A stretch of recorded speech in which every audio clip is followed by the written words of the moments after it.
I bought a van. This is a medium wheelbase, high top, 2012 VW Crafter, and I'm going to be spending the next several months converting this into a log cabin style camper van.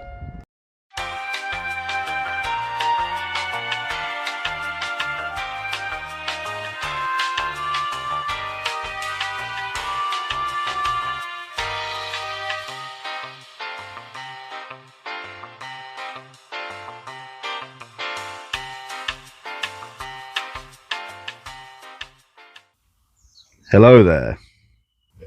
Hey friends. Where?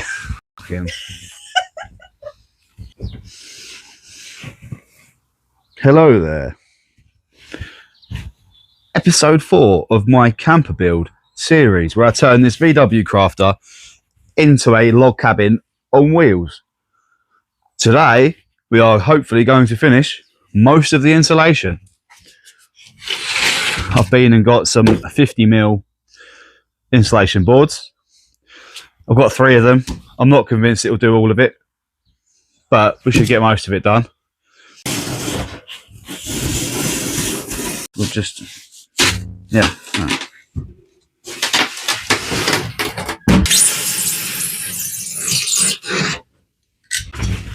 Now I'm just going to use some silicone adhesive to stick these down. I went and got, basically B&Q don't actually do the regular Sikaflex that everyone uses, but the Sika brand do this stick seal stuff, and I actually used this. What did I use it for? I used it to seal the wheel arches and stick some other bits down, and it was literally just as good, if not, I think, better than that 552 or 522 that people talk about. Someone in the comments is going to say something, but I think this is pretty good, and it was actually cheaper.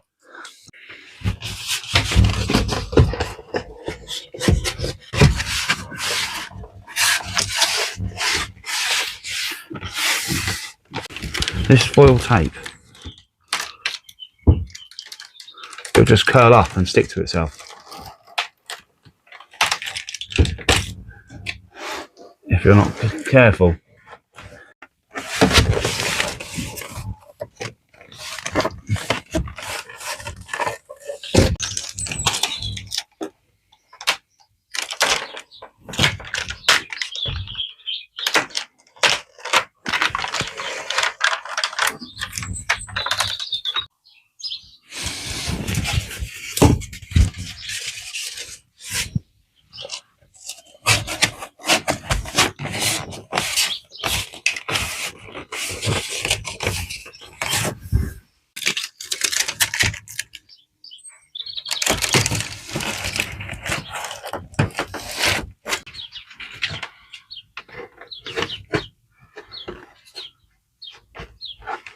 So yesterday I just had to get on with it. It was starting to turn into a longer job than I expected, and then it got dark, so I couldn't really film.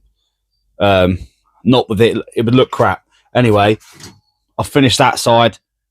I've made a start on this side, so I've just got to finish this and then start on the roof and see how far I get, because I think I'm going to need another insulation board. Pretty much what you've missed out on. It's just been a whole lot of this for last night.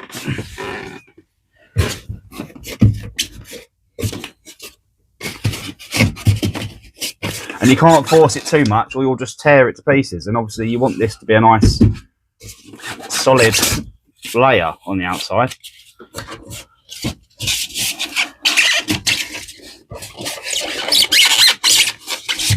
There we are. Now, come on. That's better. Look at that. Now we're on to these awkward triangle shapes. I'm going to try and do what I did last time, where I cut a sort of a if that was a full rectangle, I've cut that out slightly bigger, and now I've done a diagonal cut. And then the idea is that when I split this, it should fit that one and that one. We'll find out. Pick it now. There we go.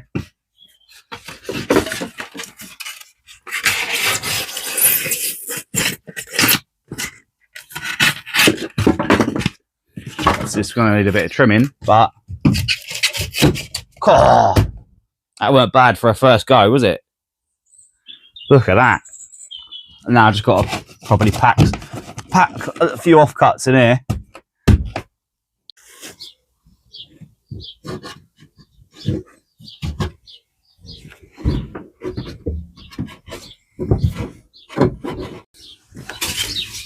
There we go. Now when I put this in, that's all filled up mostly, and I've just got to put my offcuts in right here just to pack the gap, and then I'll take that all over. And now obviously I want to try it. This is all hollow in here, so I need to try and fill that up with this too.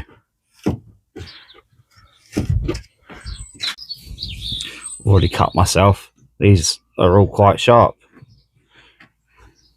Who'd have thought it?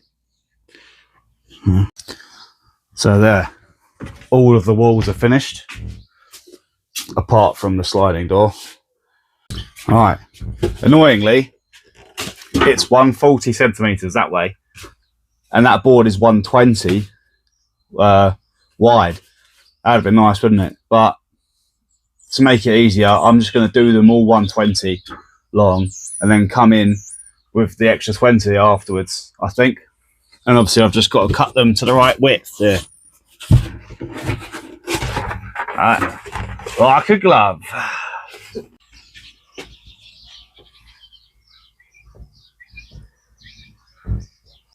There you can see, look, it fits quite nicely and meets up there. And obviously just need to patch that bit. I thought of a bit of a more elegant solution than just having a big stick up in the way. Just put these, I put a couple of screws into these battens sideways. Just two in the middle, just to hold them up. And then I can take them out when it's dry, can't I? There you go, that's better, isn't it? And because of the way that these are sort of, these boards are pushed in and they're flexed in the middle, only holding this bit is completely fine, because obviously this side is kind of getting forced upwards as these are bent. So I've just been going along and plugging these the spaces that are left at the end. From a distance you almost can't tell. But I've almost run out now. I definitely don't have enough. It's quite satisfying plugging these gaps up. Just been to go and get a load of pallets from my mate Duncan, thank you very much. You can't quite see, but that's 2 stacks. Got some long ones there and then some regular size at the back. There's plenty, and they've said that there's loads more that I'm welcome to if I need it, but don't really want to risk putting any more than that in the van.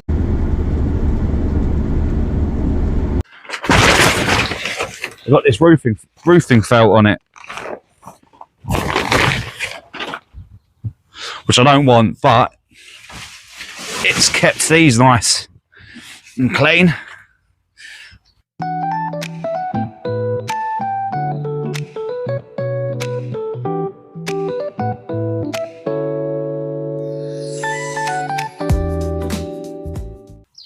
$18 pallets, some long ones, some medium ones, the odd random one, but they're all in pretty good nick. There's the odd broken slat, which you're going to get, but that's plenty for me to get started with. Right, now it's time to start dismantling these pallets. They're not as easy to take apart anymore because they've started using these nails, which I don't know what they're called, but they're a lot harder to pull out. So it's quite hard to dismantle the pallet without breaking all of the wood that you would like to use. But I scoured the internet and I found a tip that uses literally no tools apart from a hammer and some pieces of wood. And I've had a quick go already and it seems to work a trick. Like, I haven't actually broken a piece that wasn't already broken. I've already got loads. A whole stack of them over here. Basically, put it upside down. You get a bit of wood that slots in between here that supports this bit up, but not the slat that you want off.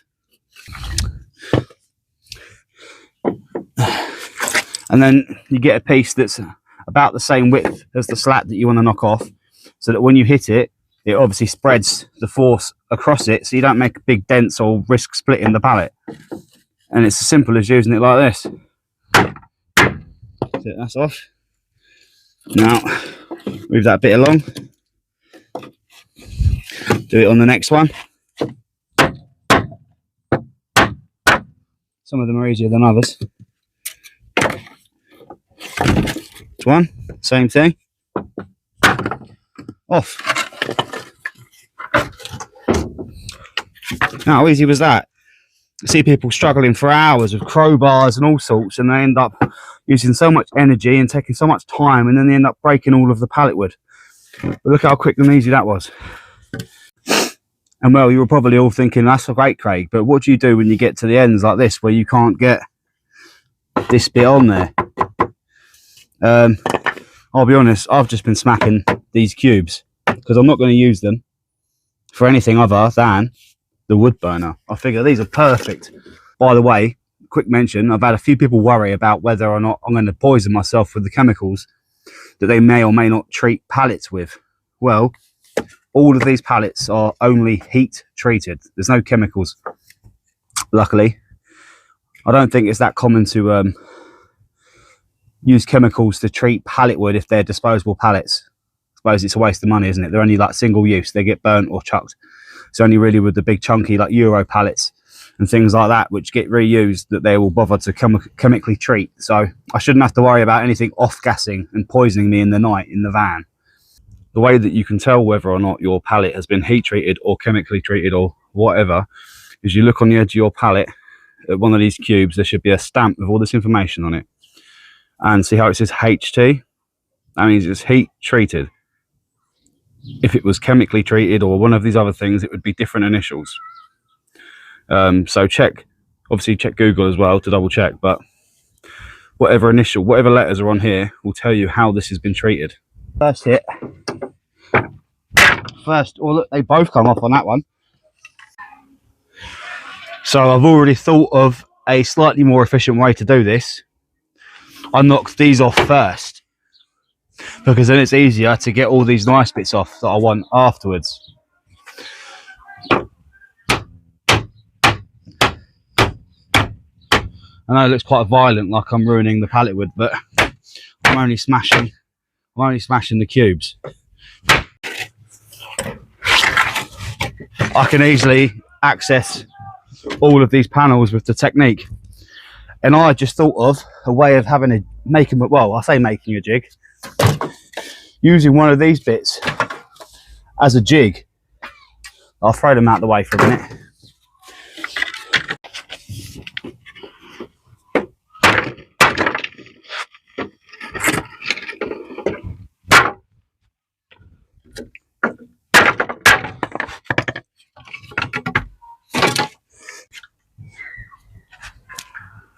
Call me the Pallet Pro, and I promise that was first take. Almost dropped it though. There we are. That's 8 pallets broken down, and it took me maybe 2 hours, and I was faffing about in between. I had a bit of food and I had a cup of tea. I wasn't particularly rushing, and I have 101 slats of a couple of different sizes. You know what it is? Time to sand and stain. Jazz will be here in a minute to help me out. She's going to be doing the staining. I don't think I've managed to convince her to sand, but I also need to bend these nails over. I've got some 80 grit and some 160 grit or something, and that's all I'm going to use. They don't need to be polished, they just need to not be rough. That's it.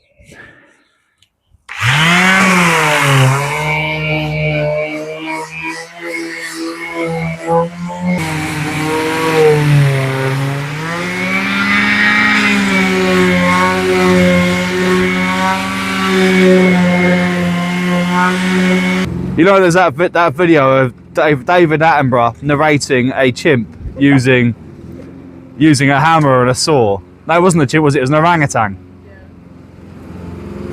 There you go, look. Here we have an orangutan attempting to use human tools. Well, I love the look of that grain.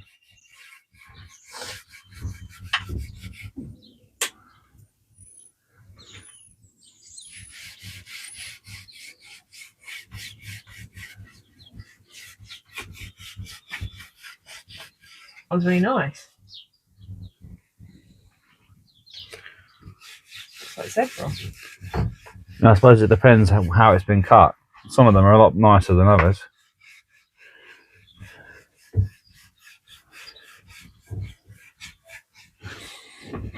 This is how many we got.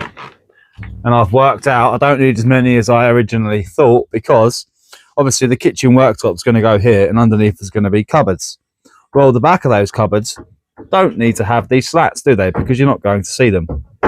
I can just reuse some of that thin plywood that I saved from when I stripped the van when I got the van, and use that at the back of the cupboards. So I think that's what we're going to do, and that saves a lot of sanding and staining. Look. Yeah. It looks like a zebra. This one's quite nice though. That's my favourite one.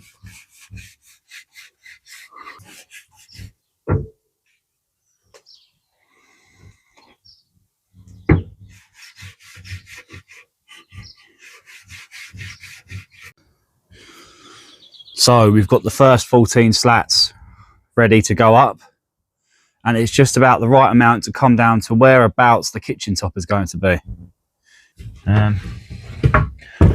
Now, some of the slats were more pretty than others, so I'd like to, I don't know how, because it's all going to be visible, but if I can showcase them more than the others, like maybe a bit more of a plain looking one at the very top, like this one, where the grain isn't, I mean, it still looks nice, but ain't got nothing on some of those other ones, which look amazing. I just kind of want to, it's getting a bit late now and getting a bit dark, but I want to get at least some up just so I can see, you know what I mean, see what it's going to look like. I'm a bit worried about being able to see the insulation in between the gaps. So I'll have to think of that in a second once I get a few up. If I can see the insulation through the gaps, I may have to either paint those areas just to darken them, or I'll have to put a sheet up or something underneath. I saw someone else put like a bed sheet basically underneath just to block the insulation.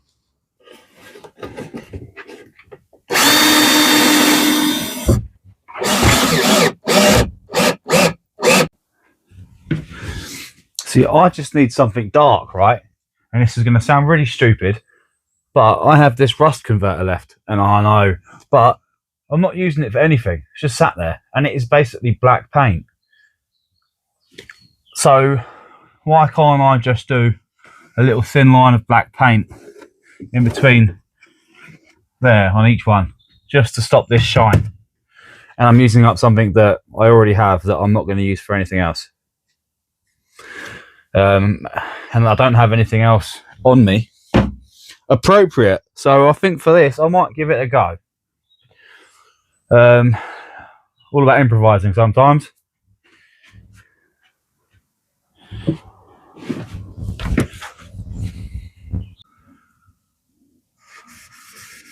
Yeah, look.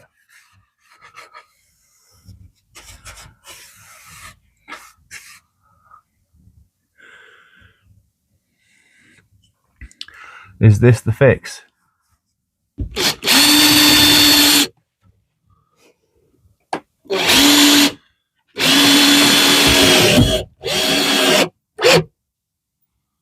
And I will paint over these screws with something because I don't want them looking like that.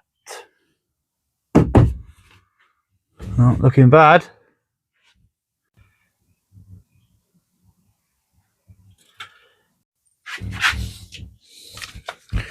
It's starting to come along. As Jazz just pointed out, you can still see a bit of the shiny silveryness of the insulation and the tape behind, but I'm going to leave it for now, and if it really bugs me I will do something about it later on.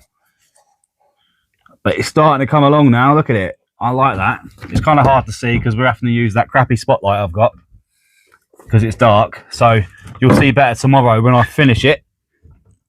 There we go. It's a bit hard with this dodgy spotlight, but you can get the idea now, and you'll see better tomorrow, as I said.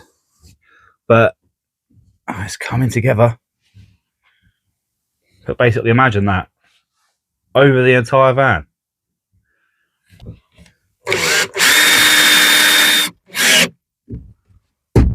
Oh, look at that! And you can't see the insulation. I'll stop painting it in between as I got this low. Not worth it. Not worth the effort. I'll get out of the way because of the shadow. Not bad at all, eh? It is definitely on the dark side, but that is what I wanted. And that's lighter than the stain originally was. I've diluted it. I'm already imagining my fish plaque right here. It's gonna be like a pike, like in an old fishing cabin, right here. And then I think the kitchen worktop's gonna go around this sort of height along here, and then I'm just gonna put plywood down here because you won't see it. And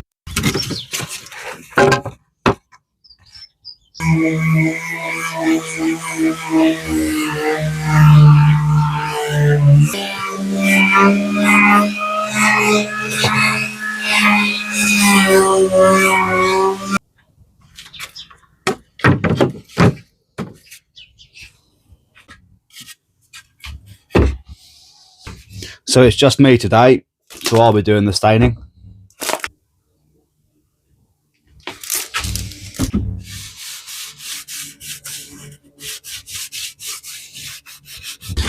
Yeah, look at that, mate. The stain really brings out that grain, doesn't it? I love it. Right, well, I'll quickly show you what we did yesterday up close, now that it's daylight. Look at the colour and the wood grain. Look at that. Some of them are better than others, but in general, it's really nice. And remember, this was free pallet wood. Literally, I just had to go and pick it up. And yes, I've had to put a bit of time and effort into sanding and staining it, along with the help of Jazz. But that ain't too shabby for free, is it?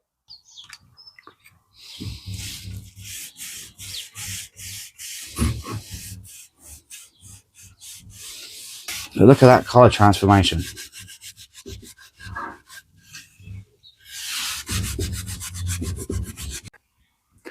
So that's the next 14 slats, sanded and stained. Again, some lovely grain on this wood. Look at that one. I love that one. Right there. Oh, and I got given 2 free leisure batteries. My neighbour was changing his out. And I have ordered my own. But he's given me his. Even if they're a bit old, I may be able to make use of them. Yep. This is one of the exciting bits that I've been waiting for.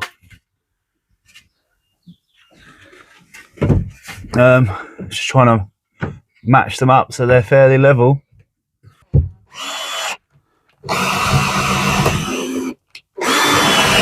As you can see, these self-tapping screws are a bit annoying because sometimes they don't go in first time, so you've got to kind of reverse and then go back in. Otherwise, all it does is lift the board out from the wall. But it's all right. It's all right. See, look. Did it again.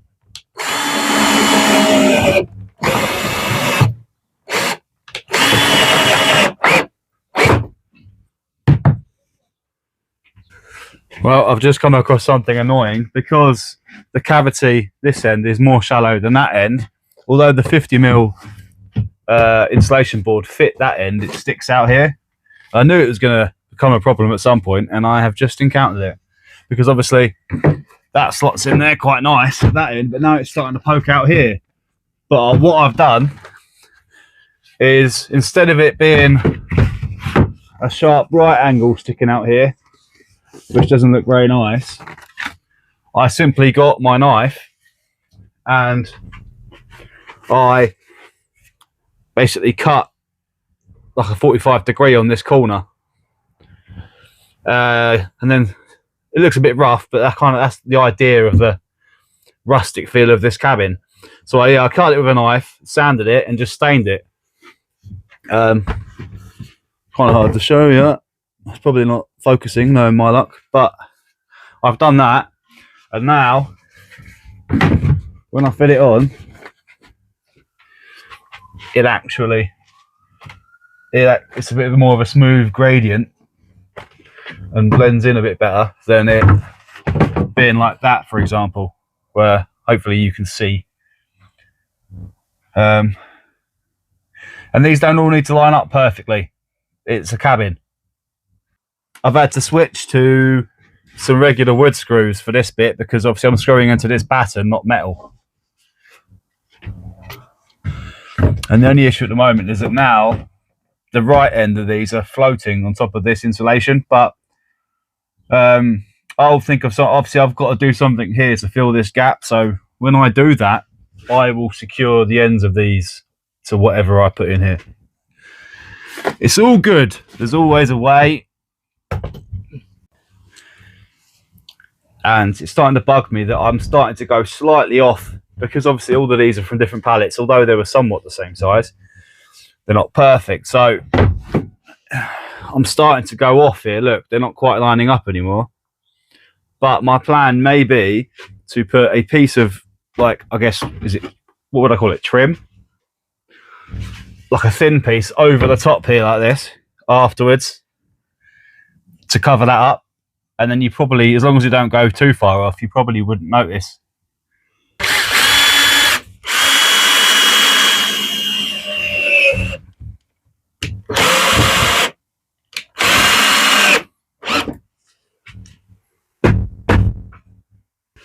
And there we are. The first big section of the wall is up, and I'm actually pretty chuffed with that. Not too shabby at all, is it? As you can see, I've left this bottom part empty because the kitchen worktop is going to go here, and then the cupboards that you would have underneath the kitchen worktop that will store food or will be underneath the sink and will store the water and all of that stuff. It's all going to be there, so you won't see it. There's no point wasting time sanding and staining this pallet wood, so I'm just going to put plywood, some 5mm ply.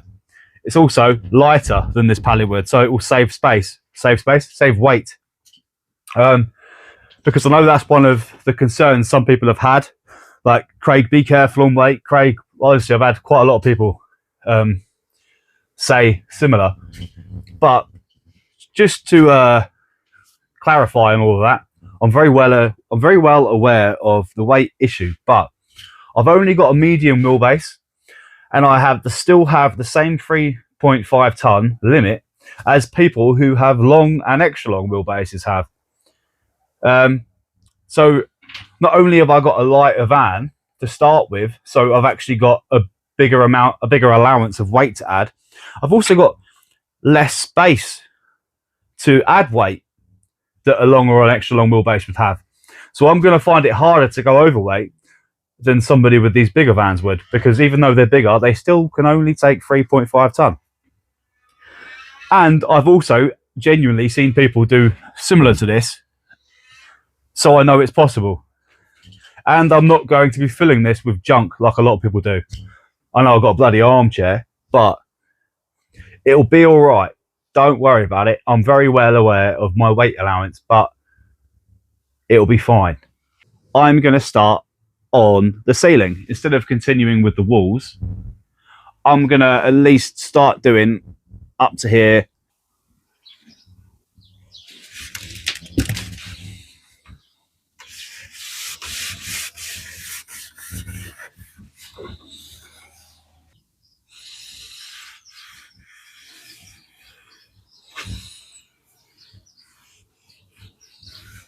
So let's have a go at installing the ceiling. Once you get the first screw in, it'll be all right, won't it? Say you, me.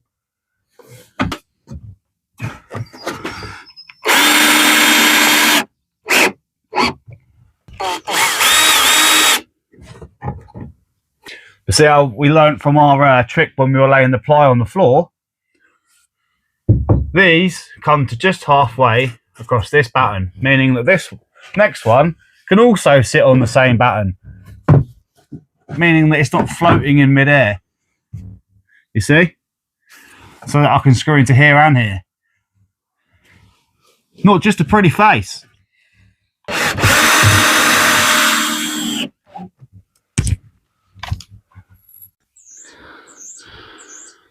So that's all of the wall and the ceiling that I'm going to be installing today. But it's starting to come along, isn't it? Not too shabby. And I will be treating the wood. I will be oiling it or waxing it or something like that. I won't just be leaving it bare after staining it. And I will most likely think of some sort of trim to go over this, both there and there, just to make it look a bit more tidy. Some of you may be thinking, Craig, what happened to the vapor barrier idea? Well, I actually decided against it. From my research, vapor barriers are really good, but only if you install them like extremely well, like 99%. And there's no way that I'm gonna be able to do that. Let's just be realistic. So basically, from what I've heard, is if you don't install them correctly, you can make the problem worse, because moisture will get in, and then now it's really hard for it to evaporate, and then you get worse condensation than if you use no vapor barrier, and then you have a bigger problem with mold or rust or any of these things. And the good thing about me using these wooden slats is that there's loads of gaps, so there should be more airflow, and especially on the roof, the ceiling. I'll show you. Look at all this airspace, and I'm a bit annoyed that I'm losing this much headspace, but I can still stand up, so it doesn't matter. It doesn't really matter, does it? But this means I've got more airflow. That's it for another video. I hope you're all starting to get my vision for the van and what it's going to look like. Next video is most likely going to be me attempting to install the solar and the basis of the electrical system. I've got the leisure batteries, the panel, the solar controller, the wiring, all that. That's on the way. And yes, next episode is most likely going to feature me swearing and trying to figure out how I'm going to put all that together, because I've never done it before. But I'm sure it'll be good content. And in the meantime, I'm just going to finish installing the ceiling and the walls. And I probably won't film most of that, because it's going to get a bit monotonous, me spending the next week sanding and staining. You may just see that slowly go up throughout the next few videos without me really mentioning it. But yeah, until next time, thanks for watching. See you later.